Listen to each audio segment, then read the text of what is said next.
இல்ல, இது தவறான தகவல். நான் ஒண்ணு சொல்றேன். ஜிஎஸ்டி முழுவதுமாக அந்தந்த மாநிலத்திற்கு கொடுக்கப்படுகிறது. அதற்கு பின்பு சிஎஸ்டி சென்ட்ரல்ல உள்ளதுல 41% கொடுக்கப்படுகிறது. ஆக எல்லா மாநிலத்திற்கும் மத்திய அரசு இதற்கான திட்டத்தை அவர்கள் கொடுப்பதில்லை. அதற்கான ஒரு கவுன்சில் இருக்குது, ஜிஎஸ்டி கவுன்சில் இருக்குது. அந்த போரத்துல தான் டிசைட் பண்ணி கொடுக்கறாங்க. நான் இன்னொன்னு கேக்குறேன், இவங்க யூபிஏ கவர்மெண்ட்ல இருக்கும் போதை விட இப்பொழுது அதிகமாக தமிழகத்திற்கு வருகிறது. யூபிஏ கவர்மெண்ட்ல இருக்கும்போது தமிழக நலனை இவர்கள் எதுவுமே பாதுகாக்கலன்னு ஒரு கேள்வி கேட்கிறேன். இன்னைக்கு ஒவ்வொரு மாநிலத்திற்கும் பாராளுமன்ற உறுப்பினர்களை அனுப்பி இருக்கிறார்கள். முல்லை பெரியார் பிரச்சனைக்கு கூட மாநில தலைவர் அங்கே உள்ள துணை முதலமைச்சர் தமிழகத்திற்கு வந்தா கருப்பு கொடி காண்பிப்போன்னு ஒரு கருத்தை சொல்லி இருக்கிறார். ஏன் சொல்லி இருக்கிறார்? ஏனென்றால் மேகதாதுவில் அணை கட்டியே தீர்வோம் என்று கர்நாடகாவை ஆண்டு கொண்டிருக்கின்ற காங்கிரஸ் சொல்கிறது.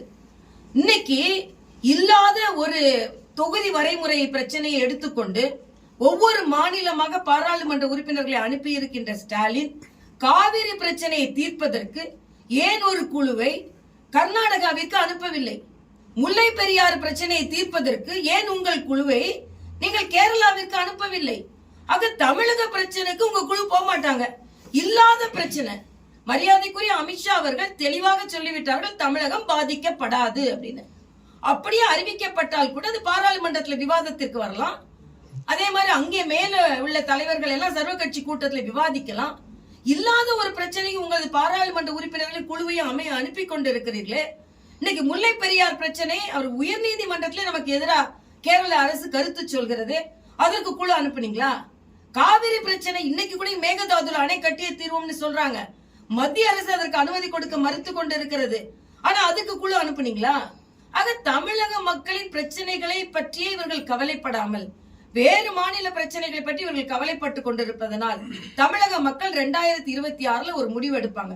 உங்களுக்கு கேரளாக்கு தானே குழு போகணும், போயிட்டு போங்க. கர்நாடகாவுக்கு தானே போகணும், போயிட்டு போங்க. தெலுங்கானாக்கு தானே போகணும், போயிட்டு போங்க. தமிழகத்துல இருந்து போயிட்டு போங்க. தமிழகத்தை மற்றவங்க பார்த்துக் கொள்வார்கள். தமிழக மக்களிடம் நேரடியாக வைக்கிறவங்க பாராளுமன்ற உறுப்பினர் யாரான்னு பார்த்திருக்கீங்களா? நன்றி சொல்ல வந்தாங்களா? உங்க பிரச்சனைகளை பார்க்க வந்தாங்களா? வரல. ஆனா இன்னைக்கு மாநிலமா போறாங்களாம் இல்லாத ஒரு பிரச்சனைக்கு. அதனால மக்கள் நன்றாக புரிந்து கொண்டிருக்கிறார்கள். இன்னைக்கு நேத்து நீங்க பாத்தீங்கன்னா 100 இடத்துல ஒளிபரப்புறாங்களாம். எதுக்கு ஒளிபரப்புனாங்க? யாருக்கு ஒளிபரப்புனாங்க? ஷேருக்கு ஒளிபரப்புனாங்க. எல்லா இடத்துலயும் செல்போன்ல வருது, தொலைக்காட்சியில வருது. மக்கள் வரி பணம். அப்ப விளம்பரம் தானே நீங்க பண்றீங்க.